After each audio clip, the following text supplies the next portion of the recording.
Hello folks, today we're going to be swapping the fuel injectors and the fuel rail in our 1999 Jeep Cherokee XJ. Let's get started.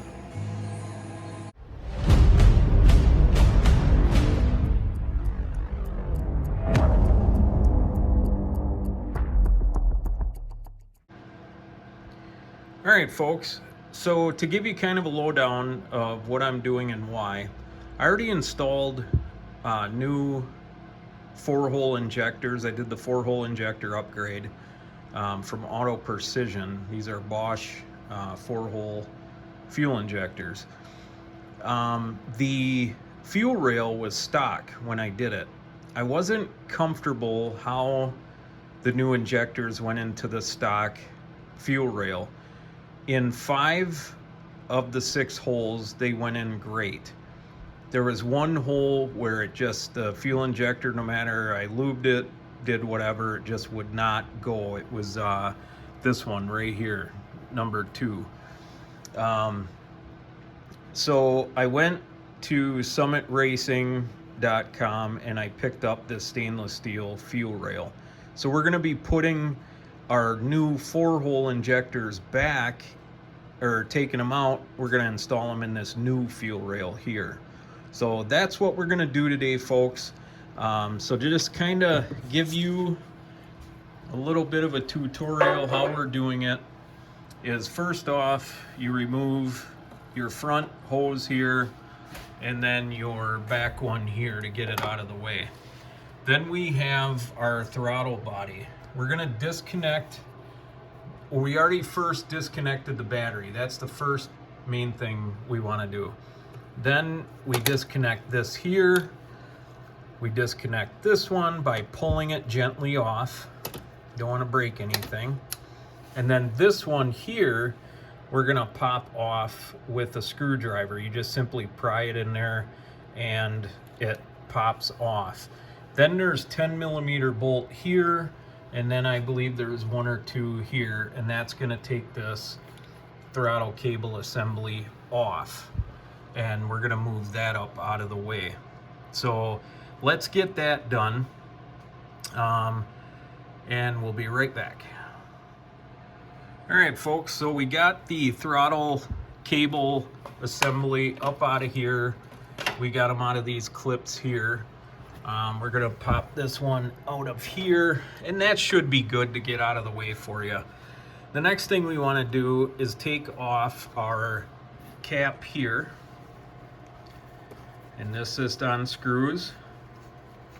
We're gonna put it aside there, and we're gonna take now keep in mind we got the battery disconnected. We're gonna take a screwdriver and we're gonna push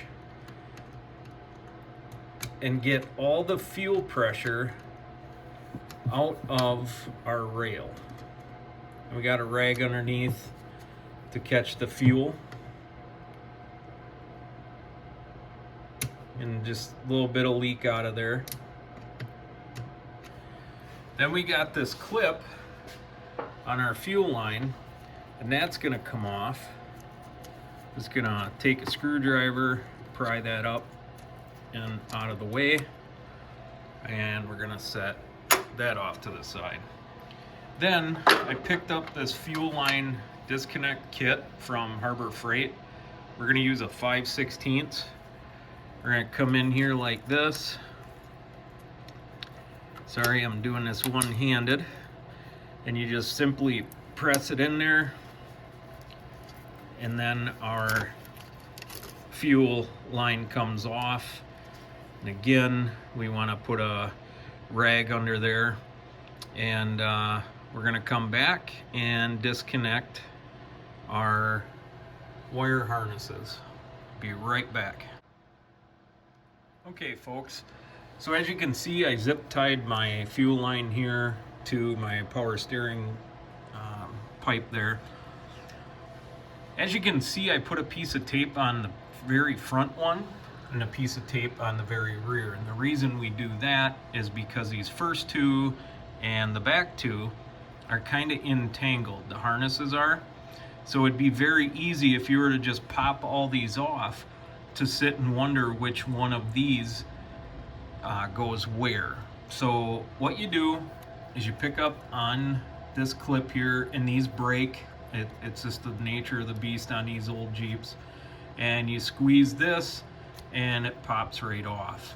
So we're going to set that off to the side, and we're going to do that all the way down,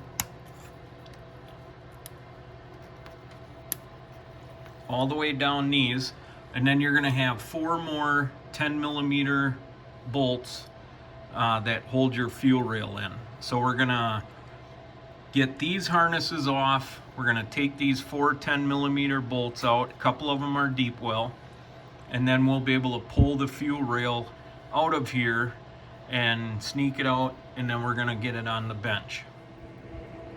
All right, folks, so what we're going to do is we're going to take off these 4 10mm bolts now that we have our harnesses disconnected. So I still kind of got a rag under this fuel line here, just in case some fuel wants to spill out. Now when we take this rail off, remember there's fuel in there. So when you pull it up and you there we go. When you pull it up and over, and you're walking it over to your bench or wherever, there's gonna be fuel spilling out of this where your fuel line was hooked up to. I learned that the hard way when I took this off the first time. So taking these 10mm, I'm kind of laying them in order here. Oh, I'm going to disconnect our IAC sensor harness just to get it out of the way. I don't want to damage anything. Just make sure you remember to hook that back up. It's behind your tube here. So we're taking these off.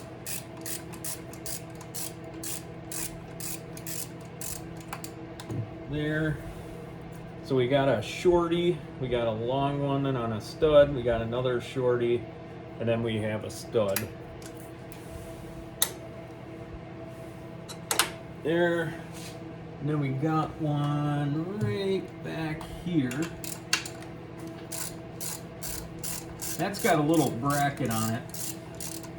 Oh, hello kitty, you're getting in the way here. Well, you gotta scoot. She always tries to, kind of nice to have her around as a companion. She's always trying to snuggle up by me while I'm working out here. She's our mouser cat.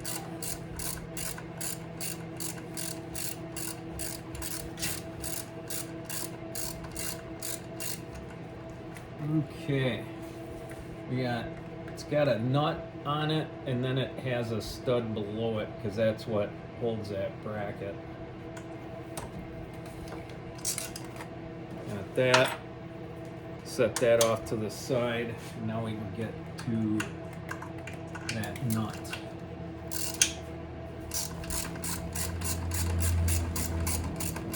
I probably could use my driver to get these off.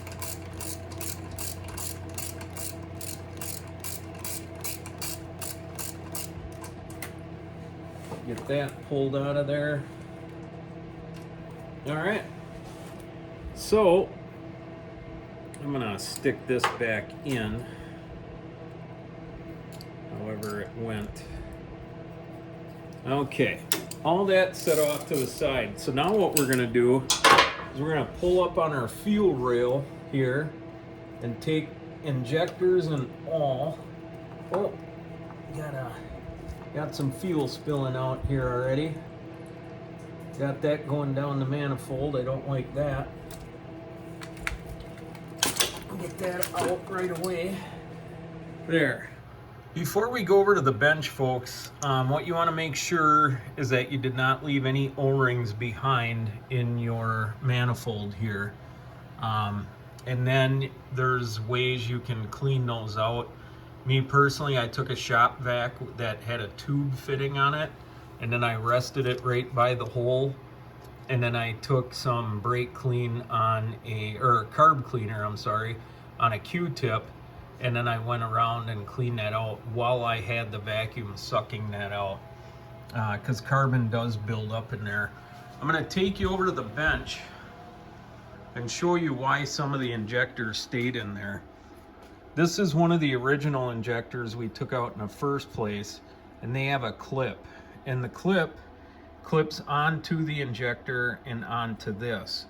The reason these stayed in there is because these aftermarket ones do not have the slot that lines up with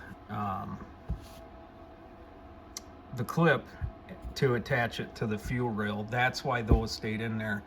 When you take your originals out, they'll come out together with the fuel rail, and that should prevent spilling fuel. So what I did on the Jeep here is I'm making sure that the manifold is dry, and then the exhaust manifold underneath it is dry, because I don't want any fuel getting hot when we go to start this.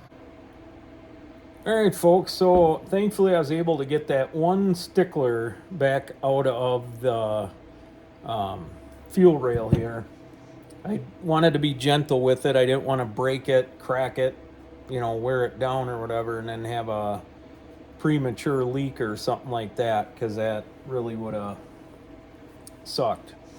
So what I'm going to do is I'm going to take the O-rings off of these and then put new O-rings on. These I picked up at O'Reilly's, SK9 by standard. I called Auto Precision. They did say they'd send me new O-rings, because I kind of explained what happened. It was no fault of theirs. It was just I did not like the way this fuel injector slipped up into this rusty fuel rail, because it was really stuck. So we picked up this stainless steel from Summit. One thing I noticed, folks, is that it does not have a Schrader valve like the factory one. So if I was to ever have to change injectors again or anything like that, I'm not going to be able to bleed it through the Schrader valve. So I'm just going to have to carefully, I'd have to take a rag, wrap it around that fuel line, and when I use that fuel line disconnect tool, take it off that way. So what we're going to do is we're going to take off all these O-rings, and we are going to use some petroleum jelly.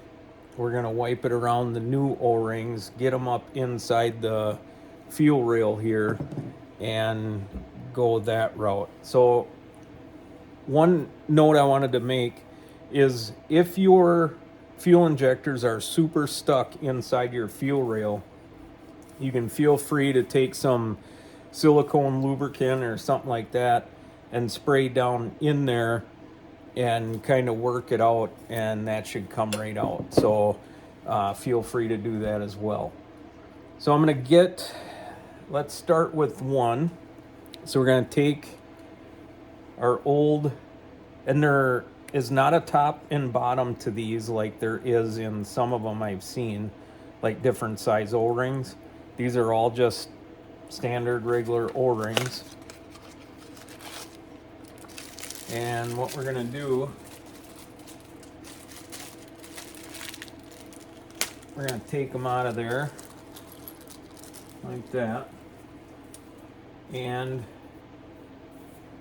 we're going to put our new O-rings on. Just like that. And get that one over there. And just like that. And then what you do is you just take a little bit of petroleum jelly, and we're just going to wipe it around here, get that kind of lubed up, and then around here. Now this step on the bottom one you can do before you install the fuel rail. You don't have to do it right away. So then our fuel rail will go in like this. And then so we want to just take this and kind of turn it. You don't want to cut the O-ring. You want to make sure it's up in there, and you kind of heard it snap into place like that. Now, if we were running our factory ones, which we're not, that is where this clip would clip around and snap to the fuel rail, holding that in place. But because these aftermarkets, and most aftermarkets, the cool part about it is though, is that when we bolt the fuel rail back into the manifold, that's going to push it down anyway. So I'm not concerned of the fuel injector coming out. So I'm going to finish these, get them in there, and then we're going to go ahead and put the fuel rail back in. Be right back. All right, folks. So as you can see, we got our new injectors into the new fuel rail.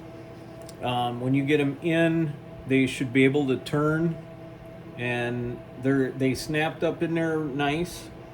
So before we install that, we're going to inspect, make sure we got everything out of the way so we can slide our fuel rail back in nicely.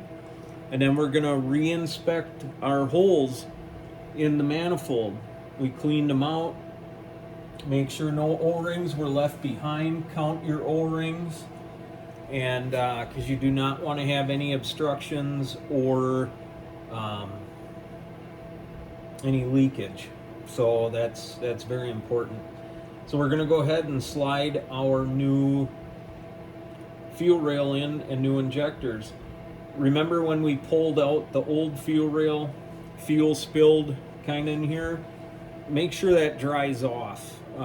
Get it nice and dry. If you got to blow some of the fuel out of there, just make sure you don't get any crud down into your manifold. So let's get that slid in there.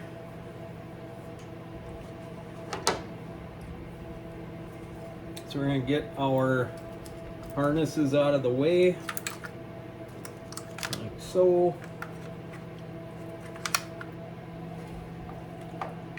And we're gonna just go in here, lift up that harness there, make sure everything's out of the way, get everything lined up, because we're gonna want a real nice even,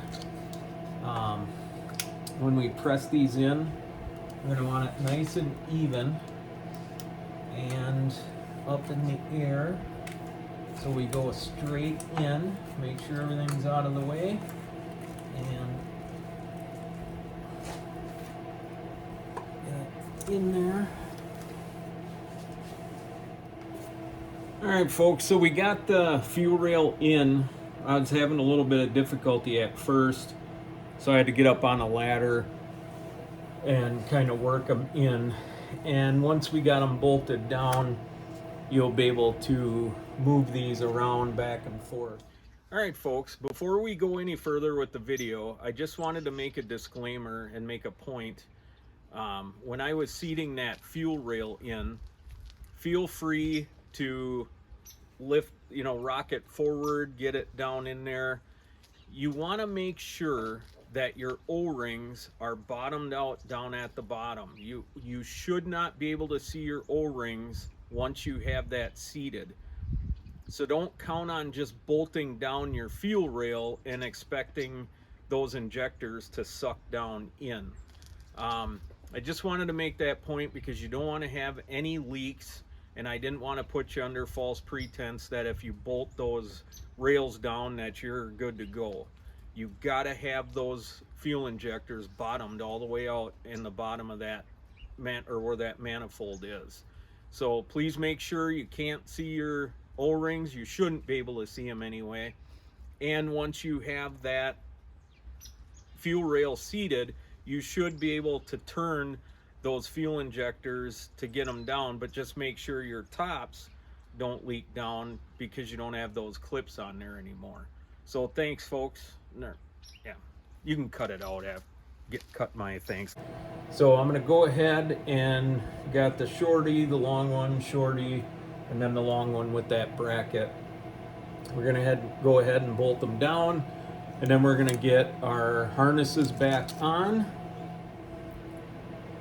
All right, folks, so now what we're gonna do is we're gonna tighten down our 10mm bolts. Get those tight. We're gonna snug them.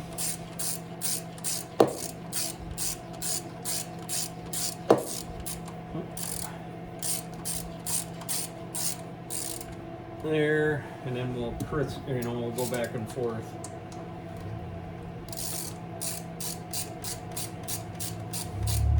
All right. Then, if we want to, if your bracket is doing anything, feel free to put it back on. I don't know if mine really is. However, if I ever want to zip tie maybe a cable to it so it ain't touching the manifold or something, maybe I'll do that. We're gonna go ahead and put that harness back here on our IAC sensor. We're gonna go ahead and put our harnesses back on, clip them on. Make sure you hear that click sound.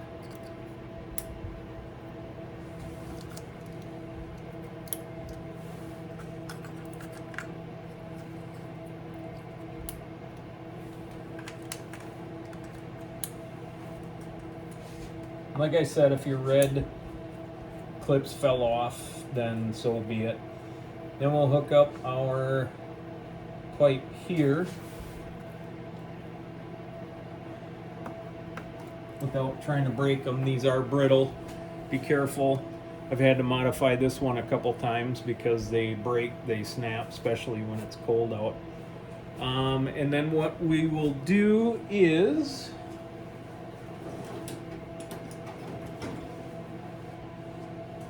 we're gonna undo this zip tie here so we can snap our, and you heard that click, that's nice and tight. And then what we do is we take our clip here, and this side with the digging will dig right inside there, and that's how this goes, like that. And then that way it can't back off. Right there. All right. So then we bring our throttle cable assembly back over here. We're gonna bolt that in. And we got these two 10mm bolts. This one will go in here, like so.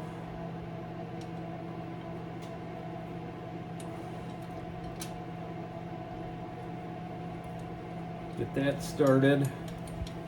And then we got our other one over here. Get that started.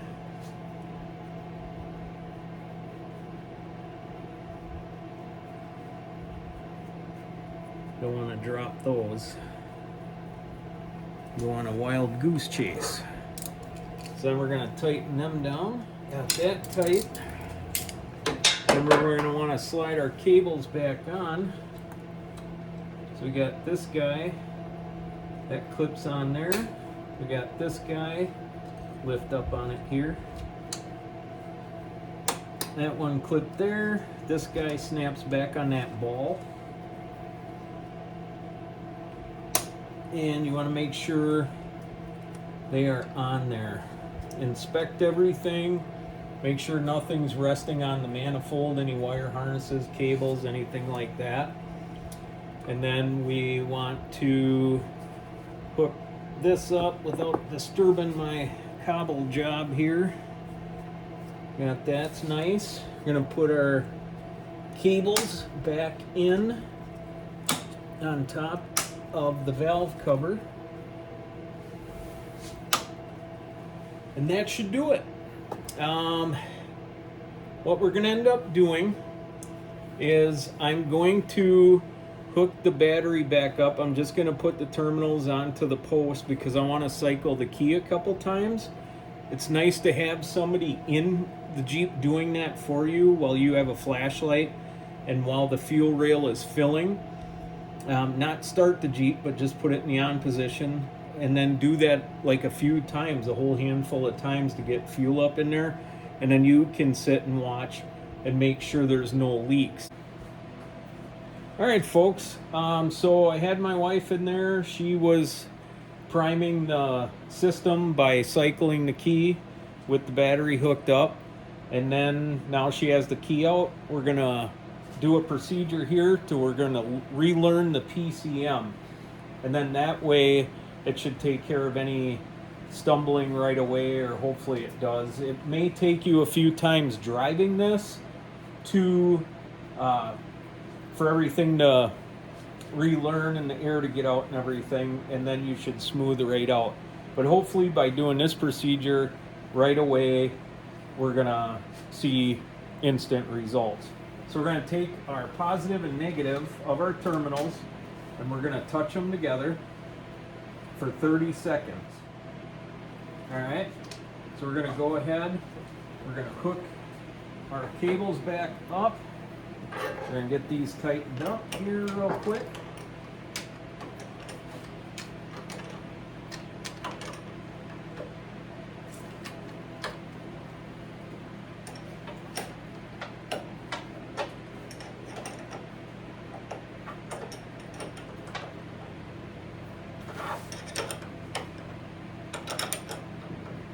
Get them nice and tight so they don't loosen up and cause issues.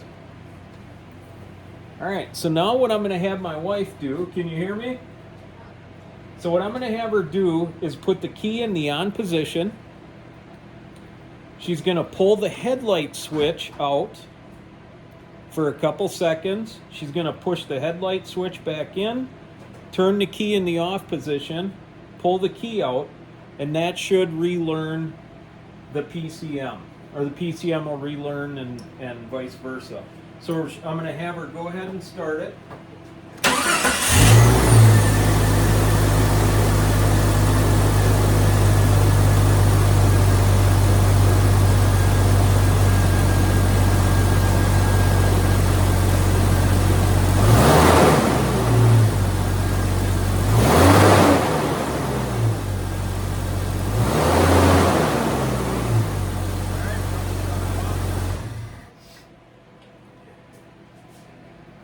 All right, folks, well, that should do it. We got those 4-hole fuel injector upgrades in, and thank God everything seems to be going good. We don't have any leaks, and she seems to be running smooth. So that'll be it for this video. Thumbs up, subscribe. We'll put our email in the link below. We'll put a link in for Summit and for Auto Precision for the 4-hole Bosch injectors. Well, thanks for watching, folks, and as always, God bless America, and God bless the Republic. Take care.